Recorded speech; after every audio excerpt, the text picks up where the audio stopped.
즐거운 영상 제작을 위한 첫걸음. 안녕하세요 여러분, 비디즈입니다. 여러분 해피 뉴 이어! 2023년 새해가 밝았습니다. 이 영상 보는 모든 분들 새해 복 많이 받으세요. 이맘때쯤 하는 콘텐츠가 있죠. 역사와 전통의 연말 결산 콘텐츠. 2022년 영상 업계에는 어떤 일들이 있었는지, 그리고 23년에는 어떤 것들을 눈여겨봐야 할지 함께 알아보도록 하겠습니다. 비디지의 영상 제작 이야기 지금 시작합니다.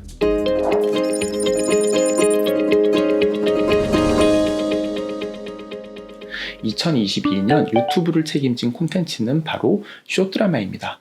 그 21년 8월에 너덜트의 당근마켓이 처음 등장을 했고요. 아주 큰 인기를 얻었습니다. 그리고 나서는 이 비슷한 콘텐츠를 만드는 채널들이 마구마구 생겨나기 시작했죠. 그리고 2022년에는 여러분도 아시다시피 너도 나도 이 숏드라마를 만들기 시작합니다.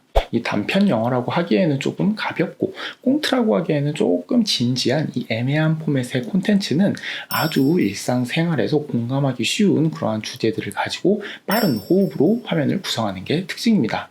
이 채널마다 약간의 특색이 있기는 하지만 이 전반적으로 이런 특징은 비슷한 것 같더라고요. 물론 유튜브에서 2022년 한 해 동안 다양한 콘텐츠들이 인기를 끌었는데요.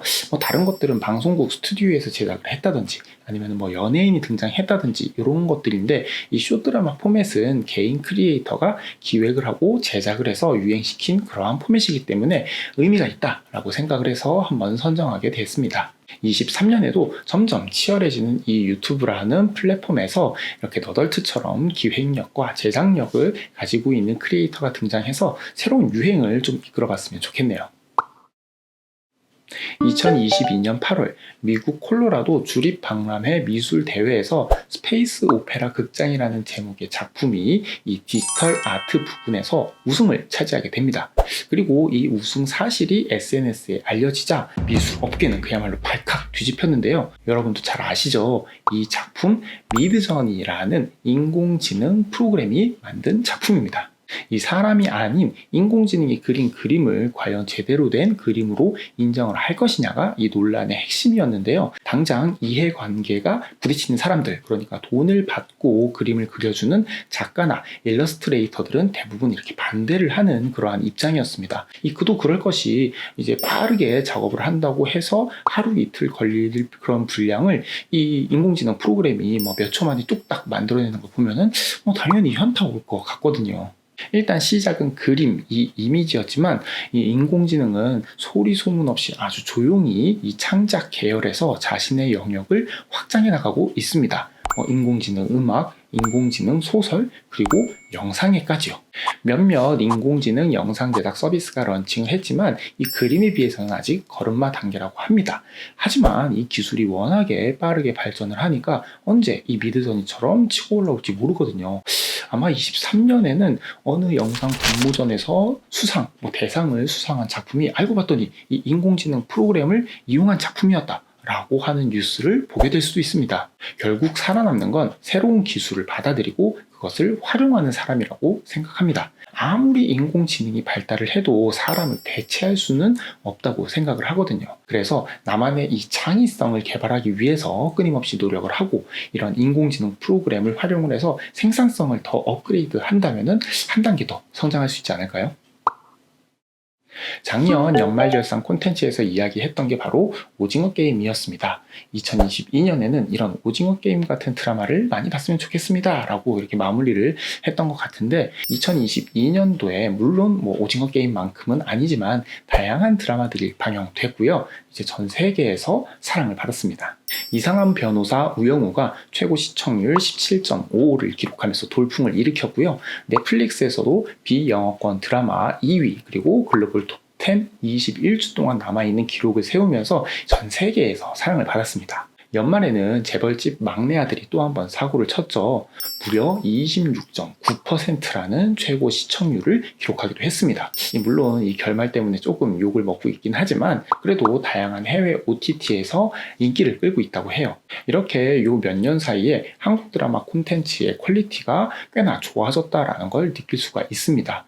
이 옛날에는 도대체 막 수백억씩 되는 제작비를 어디에 썼나 싶은 그러한 드라마가 있었거든요. 근데 요즘에 보면은 꽤나 잘 만든단 말이죠.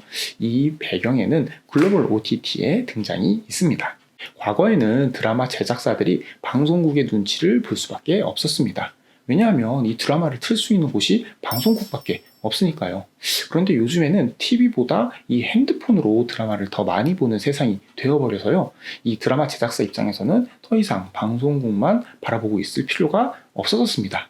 이 방송국의 한정된 일감을 따내기 위해 쓰이는 그런 불필요한 비용들이 사라지고 글로벌 OTT에서 다른 나라의 그런 양질의 콘텐츠들과 경쟁을 하려고 하다 보니 이렇게 콘텐츠의 퀄리티에 집중을 하기 시작한 거죠. 채널의 독점이 사라지니까 오히려 이 콘텐츠의 퀄리티가 올라간 결과가 되었습니다. 물론 방송국 입장에서는 속이 좀 쓰리지만 시청자 입장에서는 이 콘텐츠, 보기 좋은 콘텐츠들이 많이 생산되니까 오히려 좋아진 거죠. 그러다 보니 이 대형 드라마 제작사들은 점점 몸값이 커지고 있습니다. CJ에서 만든 스튜디오 드래곤은 이 드라마 제작 시장에서는 이미 벌써 큰 손이 됐죠. 그거 말고도 KBS나 SBS, JTBC도 이 자회사를 설립을 해서 드라마 스튜디오를 개별적으로 운영하기 시작했습니다. 그래서 2023년에도 이 드라마 제작 시장은 굉장히 호황을 띨 것으로 생각이 됩니다. 아마도 많은 드라마들이 제작에 들어갈 것이고 그걸 제작하기 위한 인력들도 꾸준히 아마 충원을 하게 될 거고요. 이 문체부에서도 OTT 콘텐츠 지원금을 작년 대비 168%나 인상한 1235억을 배정을 했다고 합니다. 물론 이 제작사들로 흘러가겠지만요. 그래서 23년에도 이 드라마 시장 한번 기대해 볼 만합니다. 앞서서 K-드라마의 흥행에 대해서 말씀을 드렸잖아요. 하지만 좋은 일만 있었던 것은 아닙니다. 22년 1월에는 드라마 제작 총괄 PD 한 분이 이 모든 것이 버겁다라는 말을 남긴 채 스스로 목숨을 끊는 일이 발생했습니다. 이 드라마 제작 현장이 극악의 난이도다라는 것은 이미 알려진 사실이잖아요. 하지만 이 OTT의 등장으로 드라마 이 시장 자체가 지각 변동을 일으키면서 이 제작 환경도 이제는 조금 달라지겠구나, 좀 더 나아지겠구나 라고 기대를 갖고 있었거든요. 하지만 요즘 들려오는 그러한 소식들을 접해보면요, 물론 과거보다는 나아지기는 했지만 아직 갈 길이 멀어 보입니다. 아직도 근로계약서 없이 턴키로 현장에 투입되는 경우가 있고요. 52시간제가 도입됐다고는 하지만 실제로 지켜지지 않는 현장이 많습니다. 이 바닥은 원래 이래 라고 하면서 철야를 강요하다가 이렇게 안전사고라도 발생하면은 나 몰라라 하면서 서로 책임을 떠넘기는 것도 여전합니다. 이 K-드라마가 한 단계 더 성장하기 위해서는요, 이러한 잘못된 제작 관행이 하루빨리 없어져야 한다고 생각합니다. 이런 좋은 콘텐츠로 한국 드라마의 위상이 높아졌다면 그 콘텐츠를 만드는 사람들의 위상도 높아져야 하잖아요. 위상은 둘째 치고 최소한 인간으로서 지켜야 될 권리는 보장받아야 된다고 생각합니다. 이 영화판도 이 드라마 제작판과 별반 다르지 않았거든요. 아주 혹독한 제작 환경으로 유명했습니다. 다들 불가능할 것이라고 그렇게 생각을 했지만 끊임없는 협의를 통해서 결국 이 표준 근로 계약서를 정착을 시켰고요. 그걸 지켜가면서 제작을 한 콘텐츠가 아카데미 사관왕을 수상을 했습니다. 바로 봉준호 감독의 기생충이죠. 드라마 제작 현장도 이젠 달라져야 하지 않을까요? 오늘은 이렇게 2022년도 영상업계 소식과 2023년도 전망을 한번 살펴봤습니다. 이 영상이 어떻게 도움이 되셨나요? 한 해 동안 좋은 일들이 많이 생겨서 내년 이맘때쯤에 또 이렇게 즐겁게 다양한 소식들을 여러분에게 전달해 드릴 수 있었으면 좋겠습니다. 그때까지 한번 열심히 달려보도록 할게요.